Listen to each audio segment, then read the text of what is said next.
So, you've probably seen the headlines today. The University of Phoenix announced a massive data breach. But trust me, this is way more than just another security incident. The story behind how this happened, well, it points to a hidden threat that puts pretty much every major organization out there at risk. Let's break down what happened, and more importantly, why this really matters to all of us. Right off the bat, let's just focus on the number that matters. 3.5 million. That's how many people just had their personal information stolen. And this isn't just numbers on a spreadsheet. This is millions of lives, millions of people who are now at a huge risk for things like identity theft and fraud. And who are these 3.5 million people? Well, it gets worse. The breach didn't just hit students, which would be bad enough. Nope, it exposed the personal info of faculty, of the administrative staff, and even third-party suppliers. The ripple effect from this one single attack is just staggering. It touches every single part of the university's world. Okay, let's get into the nitty-gritty. The University of Phoenix made the official announcement today, December 23, 2025. But the real story, the part that makes this so alarming, actually started months ago, completely in secret. See, this wasn't some clumsy smash-and-grab job. This was a quiet, patient, and surgical heist. It was carried out using a vulnerability that nobody, and I mean nobody, even knew existed. So how'd they pull it off? The answer is a term that should send a shiver down the spine of any security pro: zero day. So what in the world is a 0 day? Think of it like a secret hidden backdoor in a piece of software. It's a flaw that even the company that made the software, in this case we're talking about Oracle, has no idea is there. That means they have 0 days to fix it before attackers can start using it. It's basically the perfect invisible weapon for a cyber attack. And this timeline, wow, it just lays out the danger perfectly. The attackers, a group known as Clop, started using this secret backdoor way back in July. They got into the University of Phoenix systems in August and then spent months just quietly siphoning out data. Oracle didn't even know they had a problem until November. By the time we heard about it today, the damage was long gone. Now, for all you tech folks out there, these are the specific vulnerabilities that Clop used. A CVE number is basically just a public ID for a known security flaw. What's important is that they targeted Oracle's eBusiness Suite, which is this massive software platform used by huge organizations all over the world. It's a classic case of finding one tiny, undocumented crack in a giant wall and using it to bring the whole thing crashing down. So who are the masterminds behind all this? Let's talk about the Clop ransomware gang.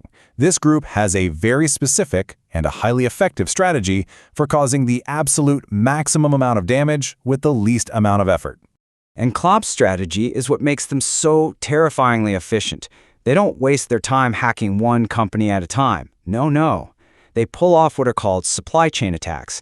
They find a single weak spot in a piece of software that tons of companies use, and then, with one move, they get access to every single company that relies on it. It is devastatingly brilliant. And believe me, this is not their first rodeo. This is their playbook. You can see it right here. From Excellion to MoveIt and now to Oracle's eBusiness Suite, they consistently go after the foundational software that thousands of companies are built on. They've perfected this method.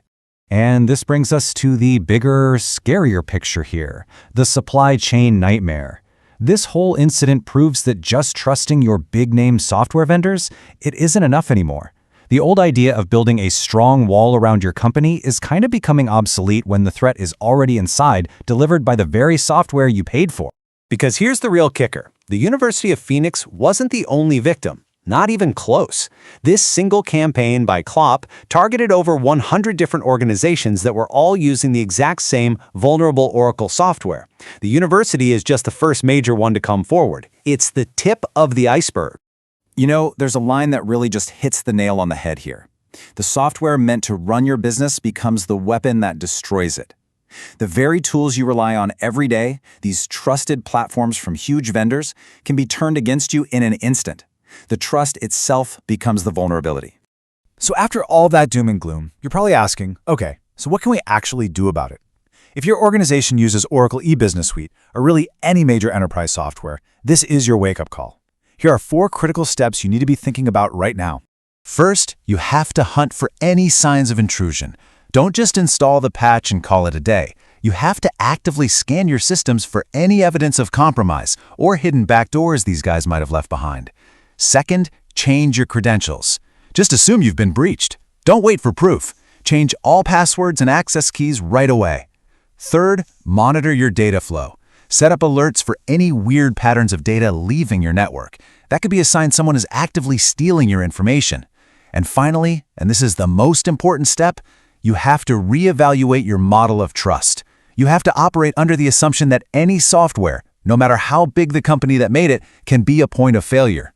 It's a shift from trust but verify to never trust, always verify. And that really brings us to our final critical question.